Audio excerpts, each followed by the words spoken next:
Assalamualaikum warahmatullahi wabarakatuh. Izin memperkenalkan diri, nama saya Angelia Atsiko Hasan, NIM 118230011. Izin menyampaikan tugas terkait oleh UAS Kadastar Multiguna tahun ajaran 2021-2022. Dengan soal nomor 1. Dengan berkembangnya informasi dan teknologi, kebijakan negara sudah terbitnya Permen ATR BPN tentang pengukuran 3D.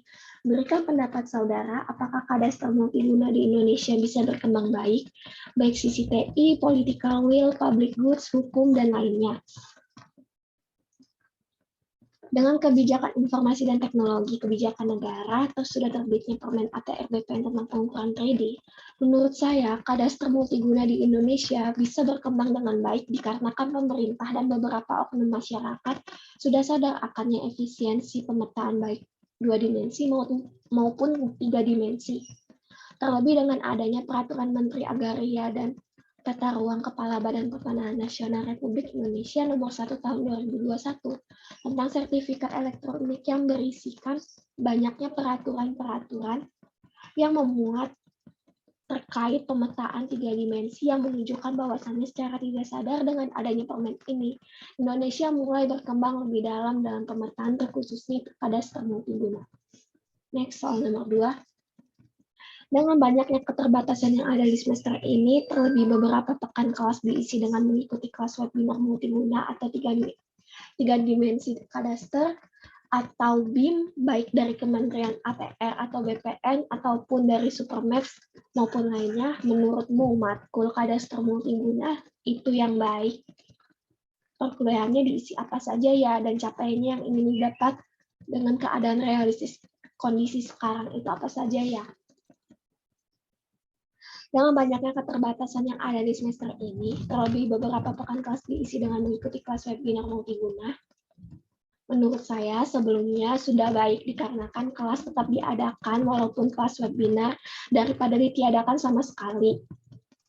Dan mungkin bisa diisi dengan adanya kuis menggunakan platform kuis dengan tampilan menarik seperti di kelas Hidro OC di pekan setelah webinar dengan materi yang sudah pernah dijabarkan oleh dosen pengampu.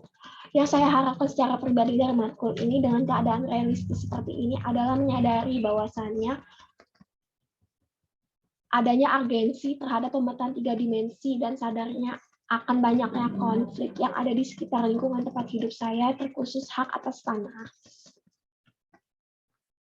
Next, soal nomor 3. Dengan adanya 2 kelompok yang hanya 2 orang saja per kelompoknya, jawab dengan jujur, siapa sih yang paling effort di kelas kadastar multiguna? Selain itu, siapa yang paling effort di masing-masing kelompok Anda? Wajib jawab dengan maksimal 2 orang. Selain itu, siapa yang paling tidak ada effort atau minimalis dalam kerja masing-masing kelompok Anda?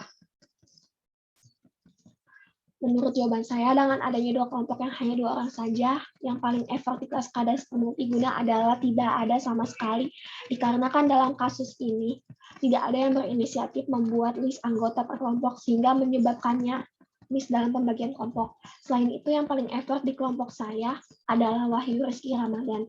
Terkhusus pertanyaan pada bagian ketiga, mohon maaf karena tidak menjawab pertanyaan.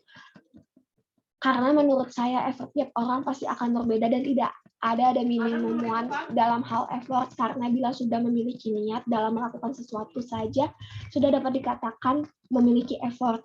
Berikut pembagian pekerjaan dalam kelompok saya, itu kelompok 7. 1 ada Fadila Nafis membuat diagram alir dan mensurvei harga barang di marketplace. 2 Kairan Patriaza melakukan survei dan membuat pembahasan pada laporan. 3 ada Rifki Zamani membuat desain SketchUp serta membuat bab 5. 4 ada Farhan Jihad melakukan survei dan membuat latar belakang serta membantu Rifki dalam membuat SketchUp. 5 ada Wahyu Putri Sejati menyusun laporan. 6 ada Reni membuat bab 2, membuat basis data barang-barang serta merevisi PPT. 7 ada Yolani Sundari membuat peta dan moderator. 8 ada saya sendiri, yaitu mencari dan mensurvei harga barang-barang, mengisi bab 3 alat dan bahan, memberi tambahan pada latar belakang di PPT. 9 ada Novel Ada Novel Gifari membuat pembahasan laporan, survei lapangan, pendokumentasian. Dan 10 terakhir ada Wahyu Rizky Ramadan membuat PowerPoint, peta, serta melakukan survei lokasi. Sekian, terima kasih yang dapat saya sampaikan. Saya ingin mengundurkan diri. Assalamualaikum warahmatullahi wabarakatuh.